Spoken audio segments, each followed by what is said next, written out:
Hi everyone, so today I'm going to be showing you my answers to the 6 questions from the Polya packet and how I got those answers, as well as my fish foldable. So I'm going to start with the questions and answers. So for number 1, it was the question about how many hellos were said at the party. So F, I identified the question, how many hellos were said at the party. What information do we know? 28 people, they all said hello exactly once. S, so that's my strategy. I using variables, so I made an equation. So I did the number of people saying hello exactly once, only 2 people say hello at once. Number of people, so I used a variable n for the 28 people. And then remove saying hello to yourself, so n minus 1. Then step 1, n divided by 2 multiplied with the parentheses, n minus 1. So plug in 28 for n. So 28 divided by 2 multiplied by 28 minus 1. So step 3 was this answer of 14 multiplied by this answer of 27.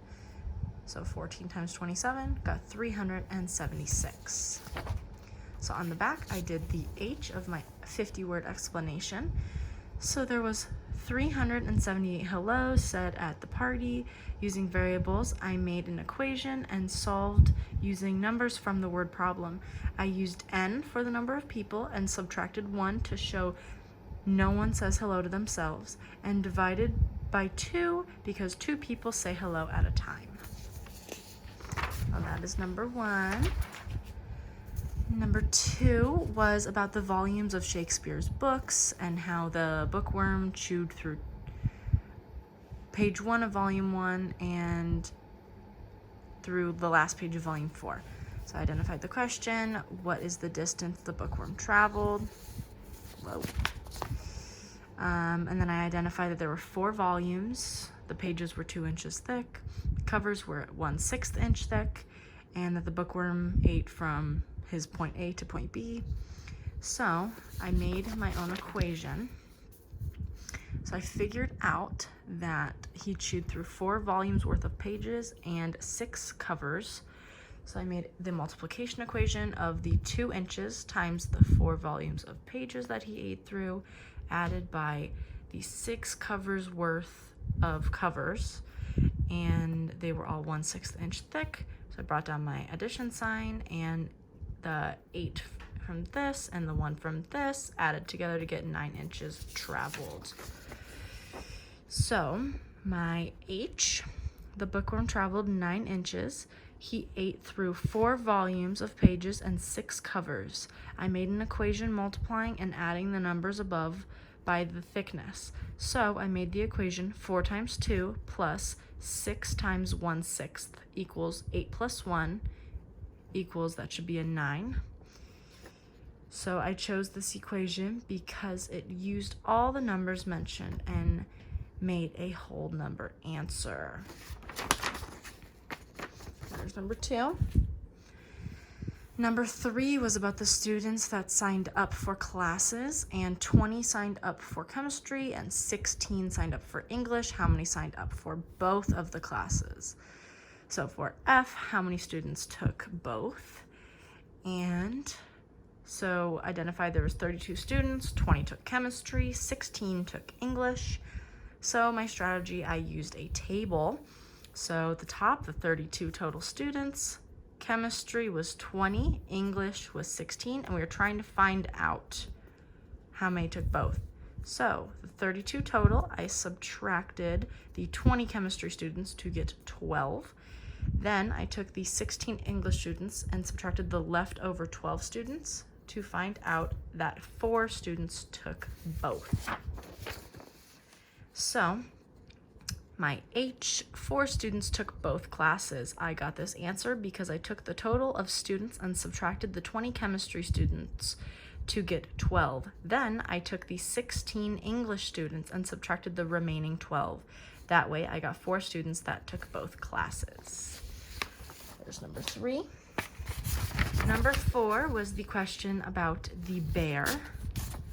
and goodness, was about the bear and what color that the bear was. So the hunter walked 5 miles south, 2 miles east, shot a bear, walked 5 miles north. What color was the bear? So the question, what color was the bear? Information, he walked 5 miles south, 2 miles east, he shot a bear, walked 5 miles north. So my strategy, I drew a picture. So I made a home point of camp. He went south 5 miles, to the east 2 miles, there's the bear, and then he went back up north 5 miles. I also drew a compass. So I got white because, and I have my explanation, the bear could be white. This is because, oh my goodness, the hunter goes back up north, which would mean he is in the North Pole. If he is in the North Pole, then the color of the bear would be white. So white bear for number 4. Number 5, I have the question about Pat and her outfits. So the question, how many outfits can she make combining 1 pair of pants and a shirt? So the information, 8 shirts and 4 pairs of pants. I did a guess and check and draw a picture, kind of both in one. So first I'll show you the drawing. So I drew the 8 shirts, colored them in to color coordinate, and here are the 4 pants.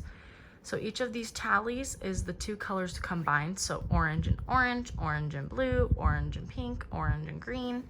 And I did that for all of them. And I circled the pairs so then I could just go through and count the circles to see how many of each that could be combined. So down here is 32.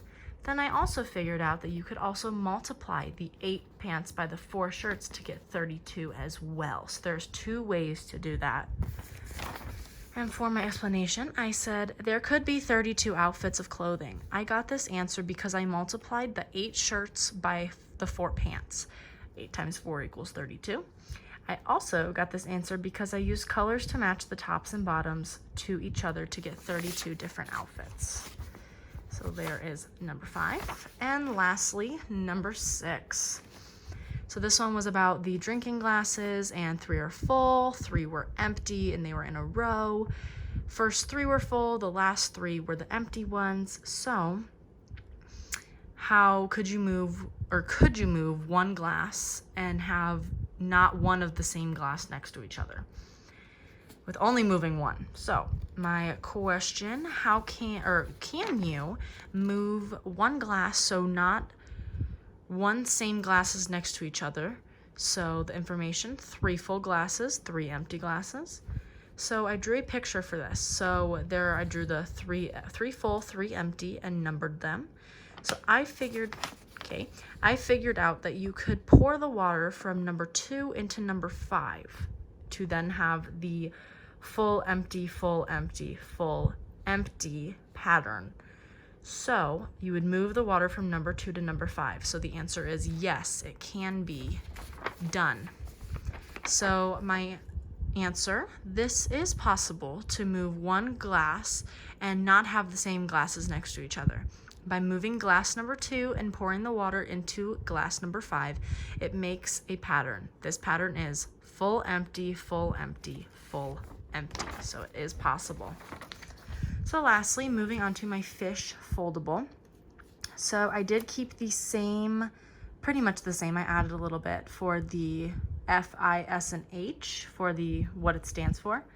So for F, I did find the question with the F boxed. And so you can rephrase the problem, what is known, what is unknown, circle, highlight, and underline important information and numbers, and what am I being asked for the question and F portion. So the I portion, identify strategies and information. Draw a picture, guess and check, look for a pattern, make a list, be systematic, solve a simpler problem, and use variables such as A, B, or X. That's I. For S, solve it. Keep trying, don't give up, try different strategies, approach the problem in different ways. There's S and H, how do I know I am correct? Did I answer the question? Is my answer reasonable? Double check all your work and make sure your questions are answered, all of the questions. So there's the fish foldable. I did add the topic down here, so problem solving with the little fish to go along with the name of the type of problem solving solution that this is and how to solve.